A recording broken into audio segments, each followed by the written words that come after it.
Hello friends, I hope you are having a good day, or at least making it better for somebody else. I'm Sean Kennedy, founder and president of Symbiotrek, and host and creator of whatever the heck that means. On today's episode, we'll explore why having empathy is one of the traits of expert entrepreneurs.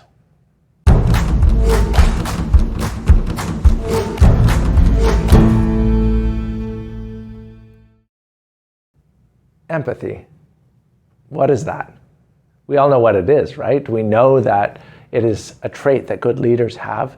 It's something we look for among our friends.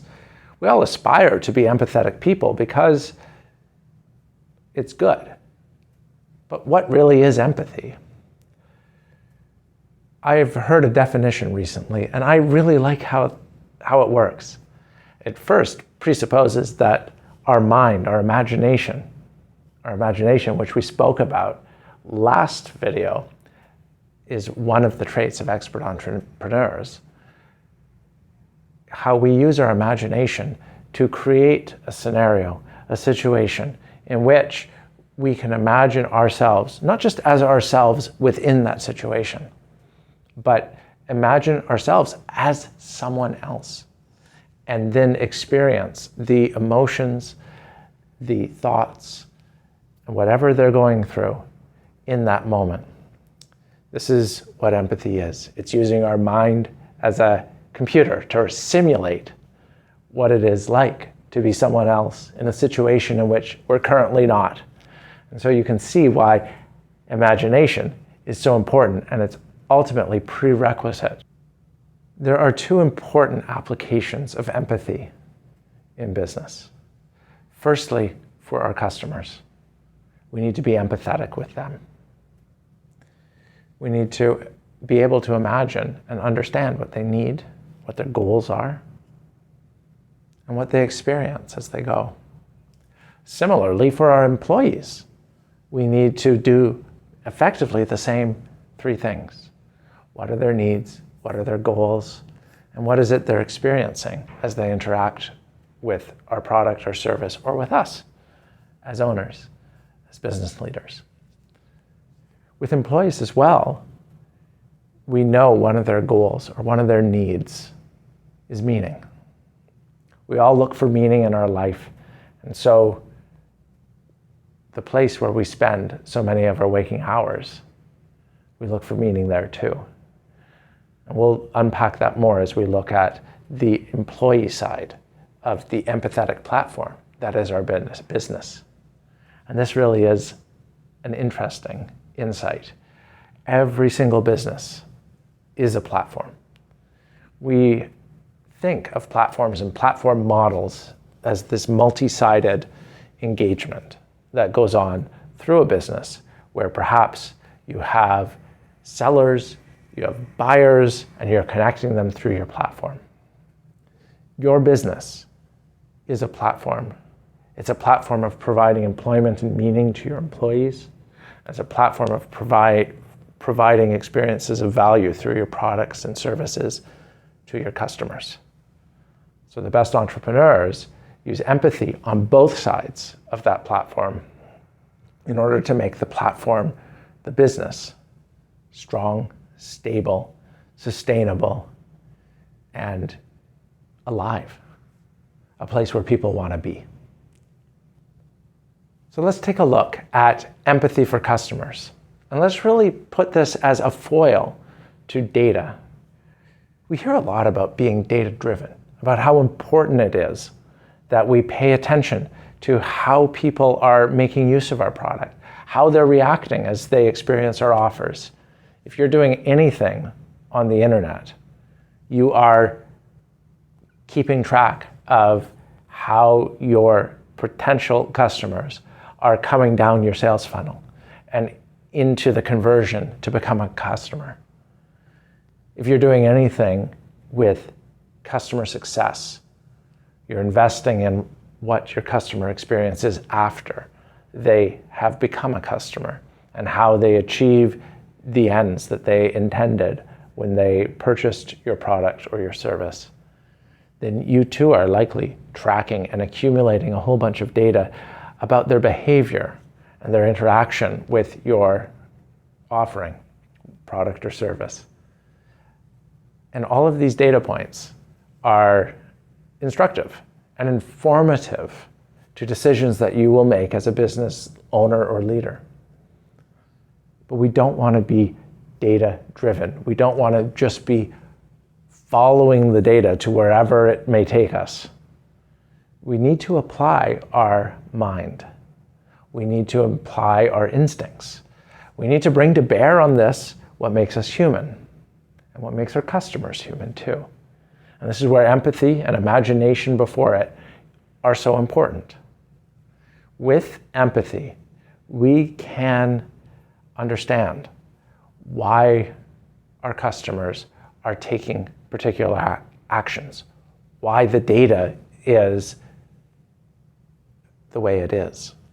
But also when we think beyond collecting quantitative data and look to qualitative data. And this is a very important thing to be doing in your business. Talking to your customers, getting out of the building and going and visiting the environments and the situations in which they are making use of your product or service. This type of qualitative data really needs to inform us. And we need our empathy to help us make sense of it. Even if our customer is saying explicitly, straight to us, what he or she values in the offering, or what frustrations or dissatisfaction still remains. If we can't put ourselves not only into that situation, but use our imagination to put ourselves into who they are, what they value, and what they are motivated by, we may not really understand the words they're saying to us, even when they're being explicit. So this is why we do things like go on road trips or field trips out to see our users, our customers, wherever they happen to be. We've done things like ride around with contractors as they go from job to job and deal with the phone calls they have, sitting in the truck and just being with them. This develops a type of knowledge that you cannot get by communication. You cannot get by reading, hearing, even seeing. Develops a type of knowledge that's called tacit knowledge that has to be experienced. And just as the mental model we have that we use to simulate what life is like for our customers is only as accurate as the data we feed into it. This is very similar to if you are making use of artificial intelligence and machine learning. The predictions, the suggestions, the recommendations that come out of that are only as good as the data you put into it. So collecting this additional data, getting this tacit knowledge about our customers, about their life, about their situation is so important if we want to build products and services that really resonate with them, that really support them fulfilling their needs and go beyond just fulfilling their needs, but understand them enough so that we can see the goal, the purpose behind the action that they are taking, behind the need that they're trying to fulfill. Understand what their goals are and get in front of anyone else, any other competition, and create something that really resonates with our customers, that has meaning beyond just meeting the need and makes them completely reliable because they can't get from anyone else what they are getting from our business. Empathy. Empathy is what makes that possible. Turning to the other side of that platform, the platform that is our business, that has customers and their needs and goals, their aspirations on one side, and has our employees on the other. We're providing a platform of employment and of meaning to our employees through our business. So for them, we need empathy too as leaders. We have to show them that empathy. And this is what builds the culture of the company, the culture of the organization that we want to have that's going to serve those customers. In many ways begins with the culture we create for our employees. And empathy is so important in this. It has many benefits in business. It makes our employees more committed. It makes them stay with us longer. It gives them a feeling of support to be more innovative, more creative. It actually has been shown to increase sales and productivity, concrete, hard measures, because there's an empathic leader and a great culture of caring and listening that's developed by a leader who is being empathetic and hearing his or her employees. And we can see what the impact of this just by thinking a little bit of perhaps experiences that you've had in the past, or one that I'm about to share here as well. As humans, we have so much strength. We've more strength than we know for overcoming challenges, for surviving through adversity, for sticking with it to the end, for just being honest with the facts as they are, confronting those brutal facts.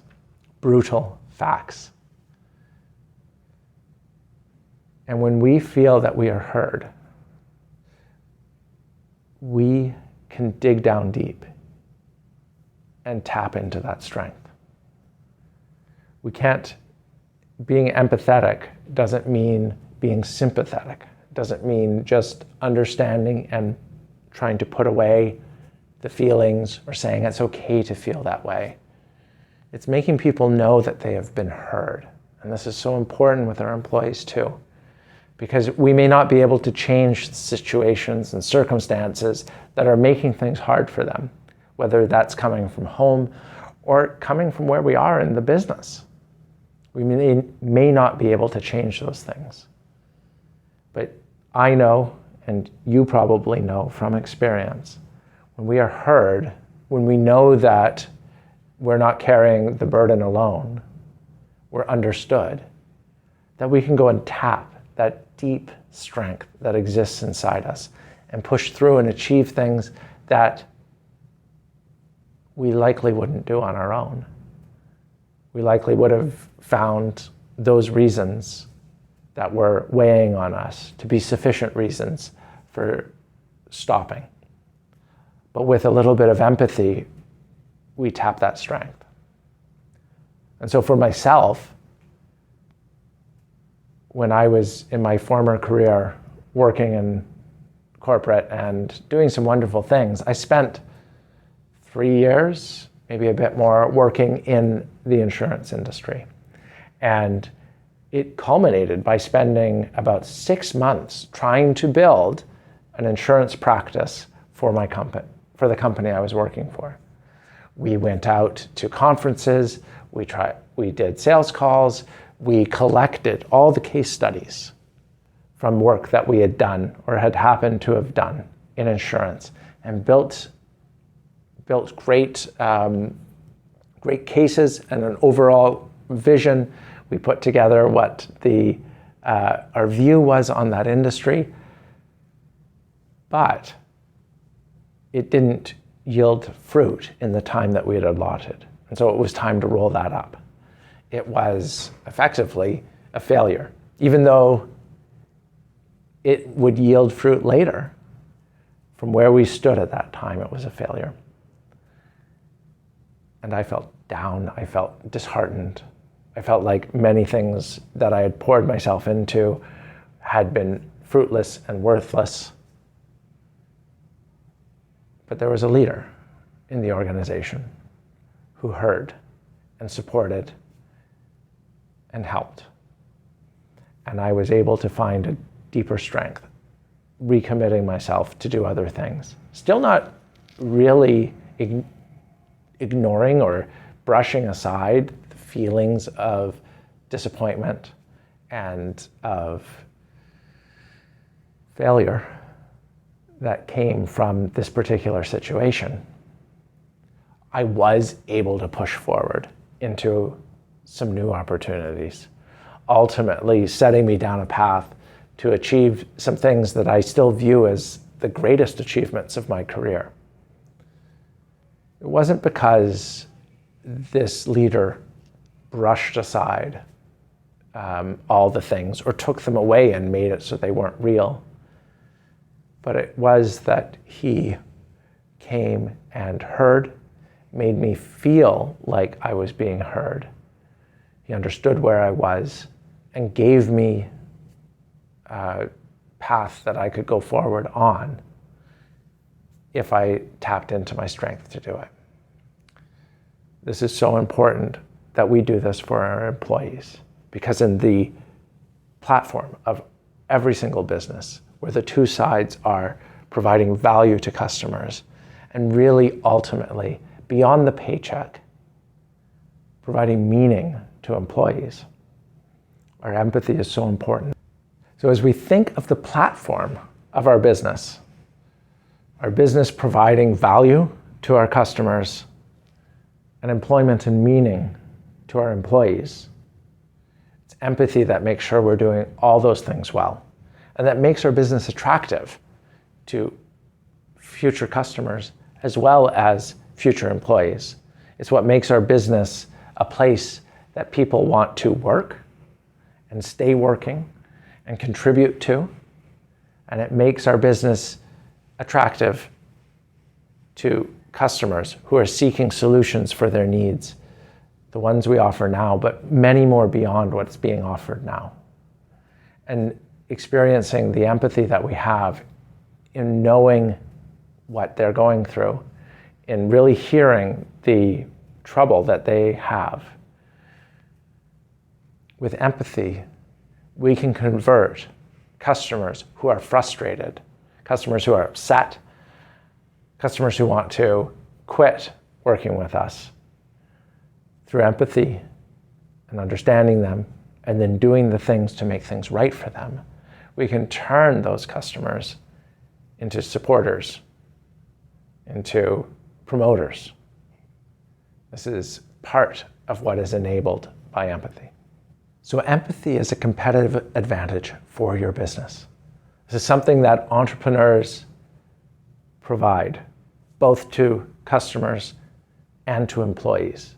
And they build and create the business where this culture of understanding, this culture of empathizing exists and permeates, so that employees support each other and employees support customers. And that by listening to customers, employees imagine new things that can be created or improvements that can be made to the offerings of today. And this is how we outcompete our competition. The great thing about the view of empathy as being based on mental models and something that you run through your imagination is that it really can be learned. You can learn the things that improve your mental models. You can practice the imaginative process in order to get better at being empathetic. And if you're attentive, you can get immediate feedback on how well you're being empathetic based on the responses you get from the people that you're interacting with. So whether you feel that you are very empathetic right now, or you're not empathetic at all, you can absolutely get better at it. So, do you understand a little bit better what you need to start doing, stop doing, or keep doing well to build the beautiful business you always imagined? Like and subscribe if you do. And let me know in the comments either way. If you have any questions about the content of this video or others that this video has put in mind for you, put those in the comments too. Get more helpful content like this at wthtm.com. Content like our free ebook, 5 books to read and apply to become an expert entrepreneur, which you can get at wthtm.com/5books. That's the number 5 and the word books. If you think you need help building your beautiful business, going from feeling behind, uncertain, and stuck doing what you have to do, to feeling on track, confident, and doing what you love to do, contact me through symbiotric.com. Until next time, go and make someone else's life a little bit better than it was.